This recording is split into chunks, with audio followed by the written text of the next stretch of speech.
Joining me right now is Arizona Congressman Eli Crane, a member of the House Homeland Security Committee and a former Navy SEAL himself. Congressman, thanks very much for being here this morning, and thank you for your service to this great country.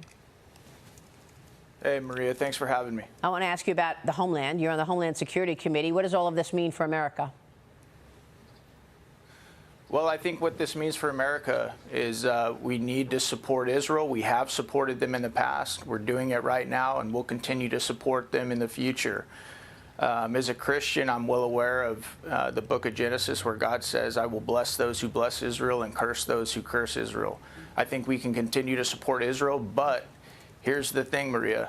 We can do that and make the safety of our own citizens first and primary, and that's something that we hardly ever do.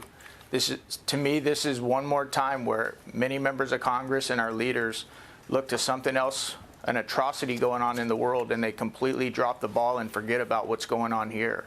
They forget about our wide open border, the 240 individuals that have been, since Biden took office, that have been on the terror watch list, that have been encountered at the southern border, and the 1.5 million gotaways. We don't know who they are. We don't know where they're going. We don't know what they're up to. And if you don't think there's any lone wolves in there or terrorist cells that have come in through that wide open border, you're a fool. Yeah, well, we've been talking about that all morning, but I guess what I'm saying is, given all of that, how worried are you about a terrorist attack in America? I spoke with Ted Cruz the other day, the senator from Texas, and he said to me, the threat of a terrorist activity in America is the highest it's been since 9/11 right now. So what are your thoughts on the potential of upset here on U.S. soil? You know, Maria, I hate to say it, but to me, it's not a matter of if, it's a matter of when. This is what happens when you play stupid games. You win stupid prizes. And this is why this administration and my colleagues on the other side infuriate me, because they play politics with border security, and they put politics above the safety of Americans. You know, when I'm sitting in these committee hearings, I can't even get colleagues on the other side to admit that a wall or a barrier is an important part of a security system. They'll sit there and say, oh, yeah, well, people can go over the wall or people can tunnel under the wall. And that's true, Maria. But the fact of the matter is that real security has always been and will always be overlapping deterrence. It's not just a wall by itself. It's a wall. It's, you know, it's agents that are well trained.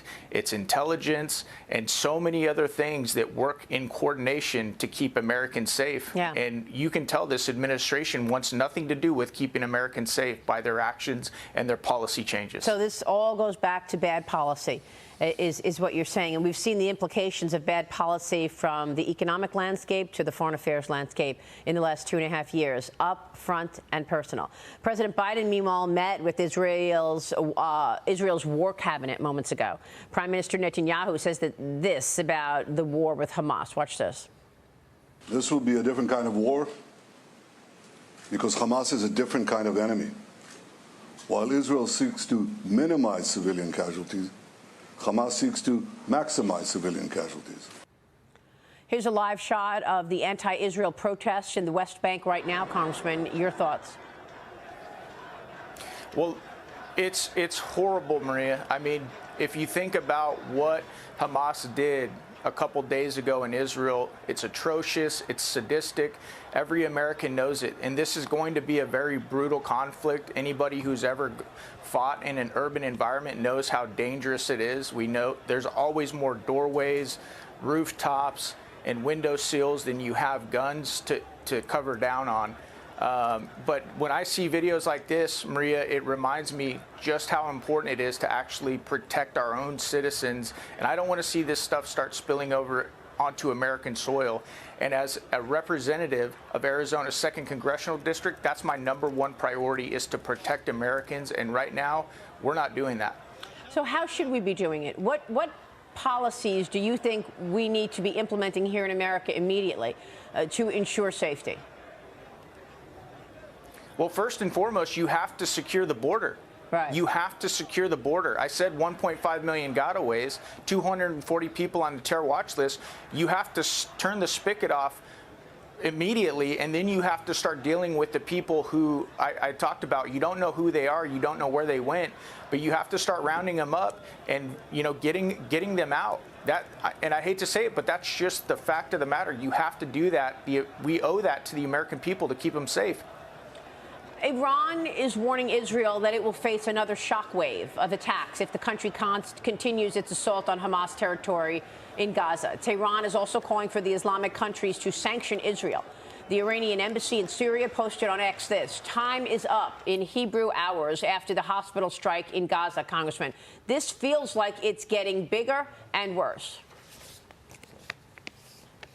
It does, Maria. And that being said, I think we need to do everything we can to stay level-headed and to try and make sure that this doesn't escalate into something bigger. And that's why I'm disappointed to see some of the rhetoric coming from some of my other colleagues who have never been to war. They've never lost friends. They've never had to go tell a mother, that your son is dead. He's never coming home again.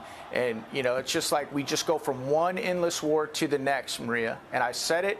We need to support Israel. They're our biggest ally, our best ally, but at the same time, we need to be very careful that we try not to escalate this into anything bigger than it absolutely has to be.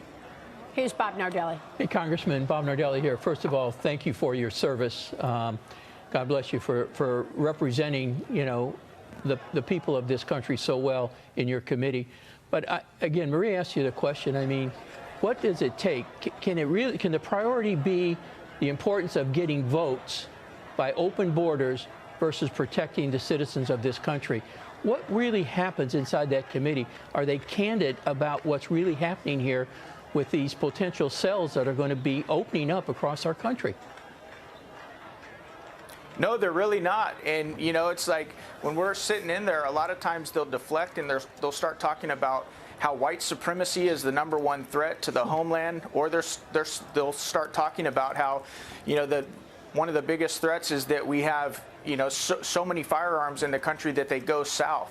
It's like, I feel like I'm living in La La Land. Meanwhile, we have 90,000 Americans every year dying from fentanyl. Yeah. It's just, it doesn't make any sense. And this shouldn't be a partisan issue, as you guys know. Right. Every single one of us that is up here has a responsibility. That's our #1 responsibility outside of protecting their God-given, unalienable rights.